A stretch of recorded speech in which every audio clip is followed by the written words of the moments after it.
Are you having a new boss? Do you want to highlight your strengths to your boss? Are you looking to impress your boss? Well, if your answer is a yes to any of these questions, then this video is just for you because I'm going to be sharing 3 pointers on how you can have a great rapport with your boss. So let me share this real life incident with you. My client, Vijay, was the vice president in an organization.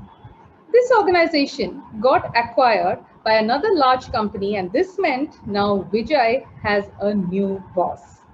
Vijay got to know that his new boss was extremely shrewd, very smart, and he meant business. He also got to know that the new management team was going to rejig the current structure of the organization, and this made Vijay feel very insecure because he wasn't sure if he would be able to continue in the same role and how he could grow further in the organization.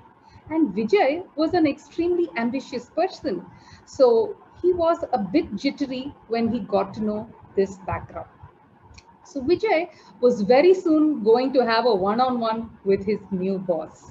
He wanted to prepare well before the meeting, and this was exactly the topic of our coaching conversation. What were the points that Vijay needed to cover during the conversation with his new boss? Initially, what Vijay had planned was that he would tell his boss that he's been a long timer and also talk about his strengths. When I asked him if this alone would suffice, he realized that it wasn't sufficient, especially if he wanted to establish a good rapport with his boss. So, by the end of our coaching conversation, we had a list of 3 important aspects that he needed to include in the conversation with his boss. What were they?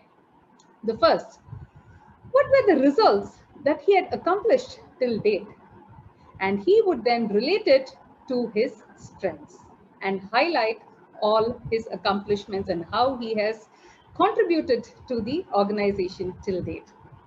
The second was how he would contribute to the growth of the business going forward. What is the value add Vijay would bring along to the organization was what he would then talk about. And the third thing was how he could be better aligned to the vision of his new boss.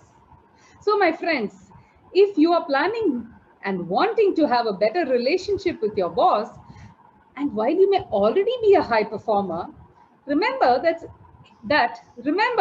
it's essential to communicate the right message also to your boss. So go ahead, tell your boss how you can support them, what role you will be playing in accomplishing their goals, and how you can be a trustworthy person for them. So if you did like this video and found it valuable, go ahead, share it with your friends and your colleagues so that they also know how to have a great rapport and establish the right relationship with their boss. So go ahead, you could subscribe to my YouTube channel. It's called The Game Enabler. And I'd like to wish you the very best of high performance, the right communication, and a great relation with your boss. Wishing you the very best and signing off here is Sangeeta Shankaran Sumesh. Ciao.